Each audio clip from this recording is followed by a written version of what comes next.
ng bayan, maasahan anumang panahon. Magandang oras po sa ating lahat. Narito ang update sa lagay ng panahon ngayon at sa susunod na 24 oras. Sa kasalukuyan ay umiiral pa rin ang Intertropical Convergence Zone sa Southern Luzon, Visayas at Mindanao, samantalang localized thunderstorms naman ang nakakaapekto sa natitirang bahagi ng Luzon. Dahil sa Intertropical Convergence Zone, asahan ang mga pag-ulan ngayon sa Mimaropa, Bicol Region, Western Visayas, Zamboanga Peninsula, Bay ARMM, Soc-Sargen, Quezon Province, Batangas at Davao Occidental.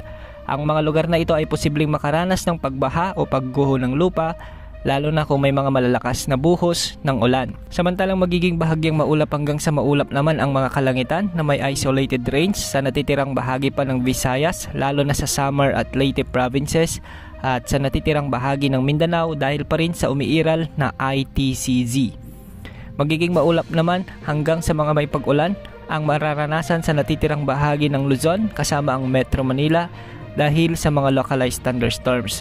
Sa ngayon, may mga thunderstorms sa ilang bahagi ng Ilocos Region, ilang bahagi ng Central Luzon, lalo na sa Bulacan at Zambales, ilang parte ng Cordillera Region at natitirang bahagi ng Calabarzon. Mag-ingat po dahil ang mga lugar na ito ay posible ring makaranas ng mga pagbaha o pagguho ng lupa, lalo na kung may mga malalakas na pagbuhos ng pagulan. Samantala sa mga susunod na araw ay posibleng unti-unti na muling umiral ang habagat sa ating bansa.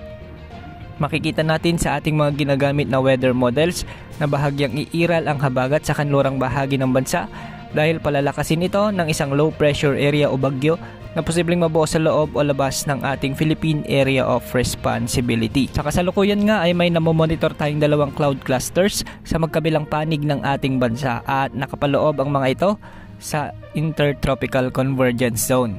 Ayon sa Pag-asa, mababa pa naman sa ngayon ang tsansa ng mga ito na maging ganap na bagyo sa susunod na 48 oras, ngunit hindi naman inaalis ang posibilidad na lumakas ang mga ito bilang bagyo sa mga susunod pang mga araw. Ayon kasi sa mga latest wind outlook mula sa iba't ibang wind models, posible na ang isang bagyo ay mabuo sa kanluran ng Palawan, malapit sa pinag-aagawang Spratlys Island, at posibleng ito ay lumakas bilang malakas na bagyo. Hindi naman nakikitang lalapit ito sa bansa, ngunit bahagya nitong palalakasin ang habagat. Posibleng magtungo o maglandfall ito sa bahagi ng Vietnam o kaya'y unti-unting kikilos patungo sa southern China. Samantala, ang isa namang potensyal na bagyo ay posibleng mabuo sa silangan ng Mindanao ngayong darating na weekend. Ayon sa wind outlook nito, posible itong lumakas at hindi rin inaalis ang posibilidad na ito ay maglandfall sa pagitan ng northern portion ng Mindanao at Visayas. Sa isa pang senaryo naman ay dadaplis lang ito sa kalupaan ng Eastern Visayas hanggang Bicol Region at babagtasin na ang Kalakhang Luzon lalo na sa Central at Northern Luzon sa mga susunod na araw. Sa mga panahong ito, bagamat may katagalan at wala pang kasiguraduhan, mas mainam na tayo maghanda dahil hindi natin alam ang mga pagbabago ng panahon sa mga susunod na araw. Maghanda tayo dahil mas lamang ang may paghahanda sa mga sakuna na dala ng kalamidad.